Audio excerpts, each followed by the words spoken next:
If you like this video, please give a thumbs up and subscribe. Hit the bell icon to be notified of new videos. An incident in late October 1975 over Loring Air Force Base in Maine in the northeast of the United States is another that forces us to ask, aside from what these UFOs are, what is their apparent fascination with military installations?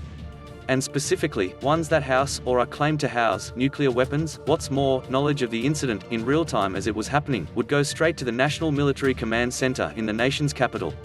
And as well as physical sightings, the objects were also captured, on consecutive nights, on military radar. The entire incident would ultimately be put down to a training drill. As we might imagine, both witnesses and investigators, at least for the most part, were not in a hurry to endorse such findings. Furthermore, as we will examine shortly, the incident would take place during a rather mysterious UFO helicopter wave of 1975. Further still, an incident that we have examined previously, the apparent abduction of David Stevens, would take place on the same day. Whether the two incidents are connected is open to debate. However, that two such incidents should take place in, practically, the same location within hours of each other, no less, is at the very least, interesting. What happened on those consecutive evenings on October 1975? And what were the consequences in the months and years following? A strange glowing object over the weapons storage incidents would begin shortly before 8 p.m. on the 27th of October 1975, at Loring Air Force Base in Maine, when a strange, glowing object was observed hovering over the base. And more specifically, the area of the base where weapons were stored. If reports are to be believed, these weapons were housed under fake, camouflaged huts.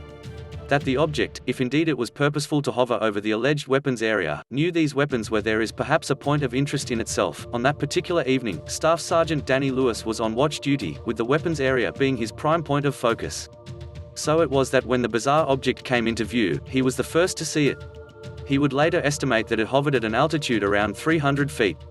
On the underside was a red navigation light as well as a white strobe-type light. Meanwhile, in the control tower, the duty sergeant, James Sampley, would spot the aerial anomaly on the base's radar system. When he initially saw the object, he would estimate it was around 10 miles from the base. As he watched it, however, it would move around the base on a circular route before moving into within mere feet of the weapons storage. Realizing the potential security breach that was afoot, and not at all sure what this strange object was, he would begin informing his supervisors of the situation, a breach of the base perimeter. At the same time, Lewis watched as the object made its way inside the confines of the base. Within seconds, the base was on security alert. In the control tower, Sergeant Grover Eggleston was now following events closely, watching the strange object on one of the radar screens. Meanwhile, a command had gone out for a manual grounds crew search of the base. Requests were also sent out to all nearby military and civilian airports for any information they may have on the intruding object over Loring Air Force Base. The object would ultimately remain hovering over the base, occasionally taking off to circle overhead before returning to its position over the weapons storage for around 40 minutes. Then, it would head in the direction of New Brunswick. When it got a distance of around 12 miles, it would vanish from the radar screens. The base, however, would remain on alert for the rest of the night and well into the next day. However, the following night, at around the same time, the object returned. The return encounter once more, like the night before, at exactly the same time of 7:45 p.m., the craft, or one identical to it, returned.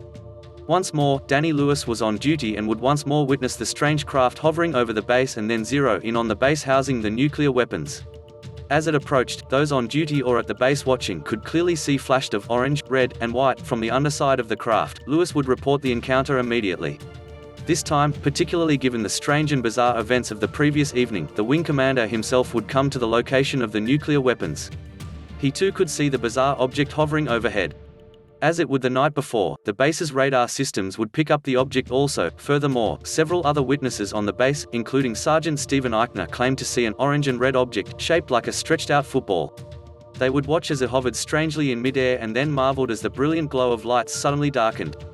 The next thing they knew, the craft was only 150 feet off the ground, hovering over the runway. Those who witnessed this bizarre part of the evening unfold would estimate the object to be at least 80 feet in length. What's more, there appeared to be no doors or windows in the object's exterior. Almost as if it was made from one continuous piece of metallic-like material. Perhaps of most interest, and certainly something we have discussed before as being a key reason for UFO secrecy, was the propulsion system. Or more to the point, the apparent lack of one, at least in terms of how we understand the laws that govern flight. Very strange announcements and actions. The entire base was put on immediate alert and would remain so for the rest of the evening, after the object moved off several moments later, once more in the direction of New Brunswick, just as it had done the previous evening. Much like the previous evening, reports were sent directly to their superiors through their relevant and usual chains of command. The following day, reinforcements would arrive, mainly in the shape of National Guard helicopter.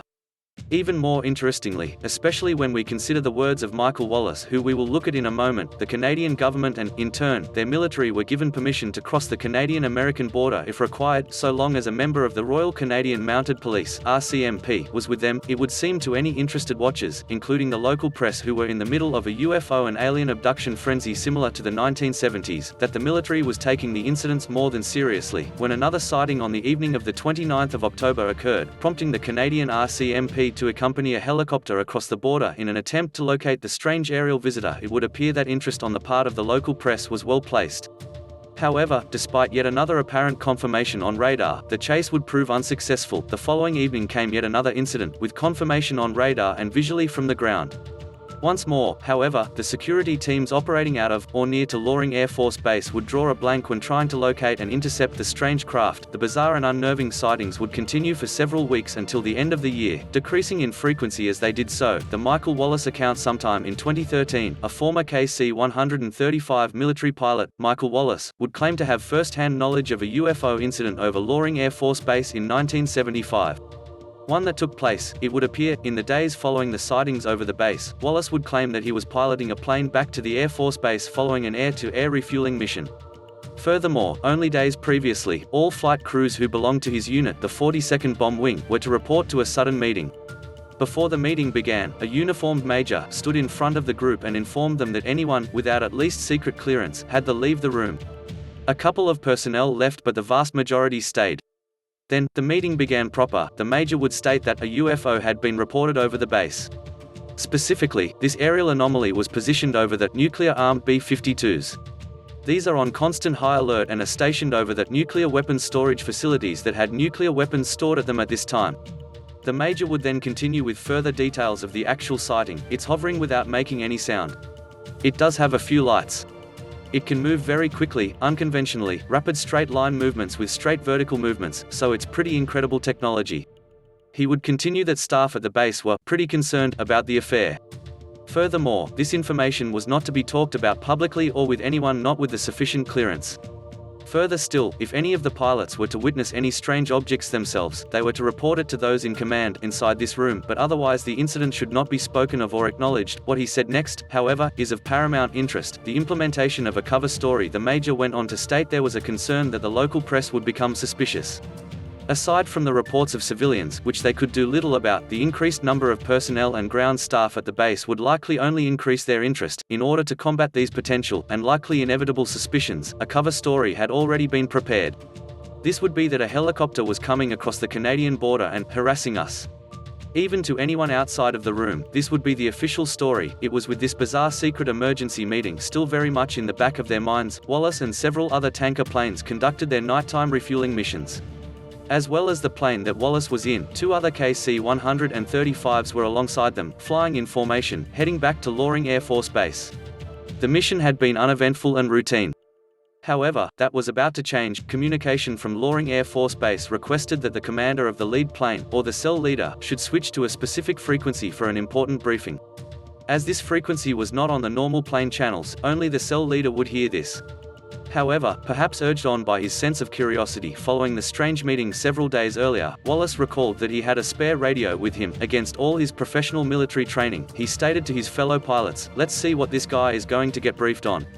And with that, he tuned the frequency into the one the cell leader had been asked to tune to. Secret, mysterious, and highly unorthodox instructions. In no time at all, Wallace and his crew were eavesdropping on the private briefing of the cell leader.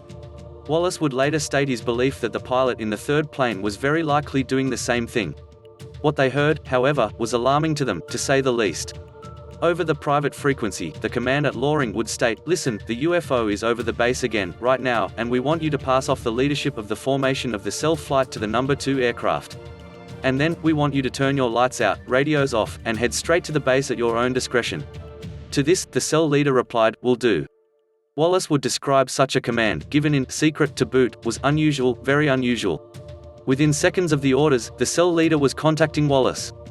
He informed him of special orders to depart the formation and that he was now the cell leader. Lastly, he should let the navigators coordinate your positions when you're ready. As Wallace prepared to lead the other plane, he could see the original first plane turn out its lights, as well as go radio silent.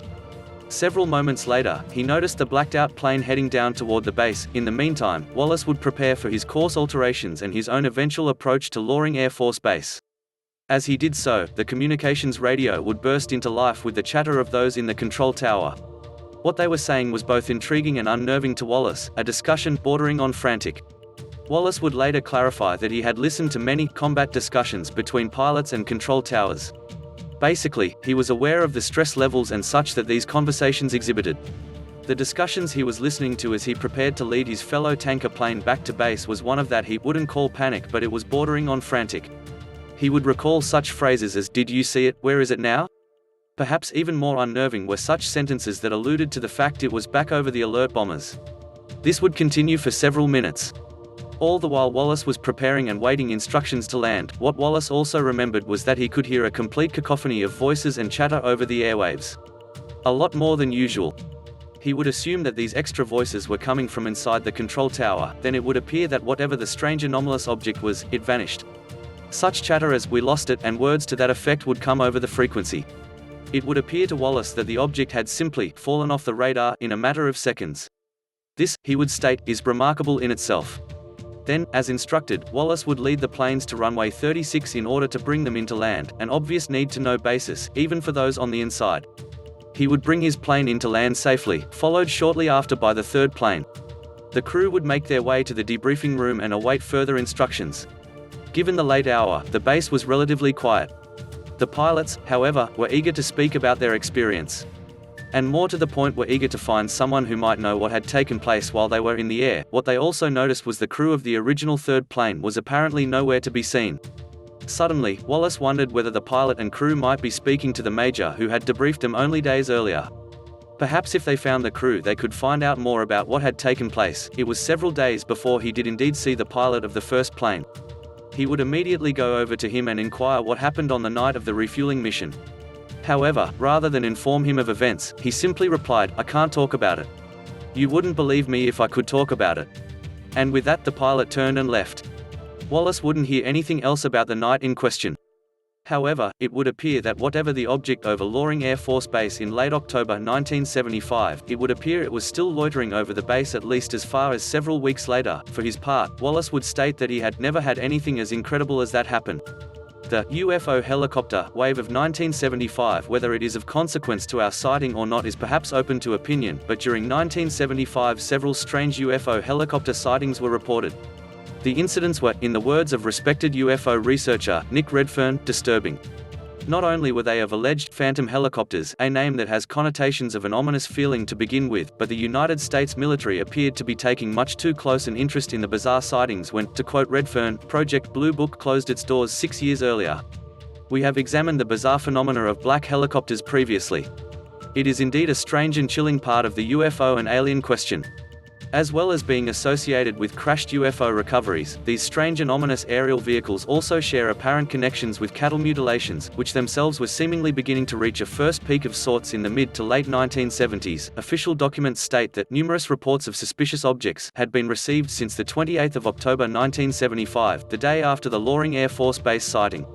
Furthermore, however, the sightings were reported over other military facilities such as Malmstrom Air Force Base and Minot Air Force Base. While some of these sightings would state the objects looked like helicopters, others clearly state them to be bright objects which remained silent while moving at considerable speed. So, what does this mean? Was there some kind of secret military training exercise taking place across the United States toward the end of 1975? The tone of the military documents and declassified files suggests rather than the military being in the know, they were very much anxious about the issue. In short, it would appear they weren't behind it. Evidence of genuine concern?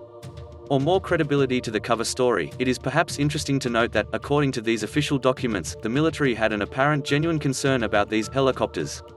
Were these helicopters genuine, or were they the product of the account as per Michael Wallace? If this is the case, it is perhaps an interesting peek inside the inner workings of the shadow government and how even high-ranking people of the military, public office, and of industry are as much walled off and unaware of its existence as the rest of us. What is also interesting is that some of the reports, while making reference to helicopters, goes on to clearly state they had negative results in terms of trying to identify the craft. Essentially, the craft was a UFO. It certainly offers an interesting dynamic to the case. One that forces us to ask if a cover-up was indeed underway, using concerns of an invading helicopter to blanket over the incidents so they might investigate them without the prying eyes of the outside world. Another interesting aspect of this case to examine is actually another case altogether. One we have examined previously but which took place less than 24 hours earlier, and even featured an apparent alien abduction. Before we move on to that, however, it is very much worth examining a very similar incident that occurred over Wurtsmith Air Force Base in Michigan on the 30th of October. The Wurtsmith Air Force incident at just after 10 p.m. on the 30th of October, on-duty personnel at Wurtsmith Air Force Base would report seeing a strange object hovering over the base. It was moving in a bizarre fashion. At first, it appeared to the witnesses that the object was a helicopter. Then, according to one of the witnesses, Airman Martin Tackerbury, a strange white light was visible which shined directed downward. What made the object even stranger, however, was the fact that it appeared to be completely silent. He wasn't sure if this was because it was drowned out by the large tanker plane that was also flying in the vicinity. When he viewed the sky above once more, the strange object appeared to be flying in front of and below them.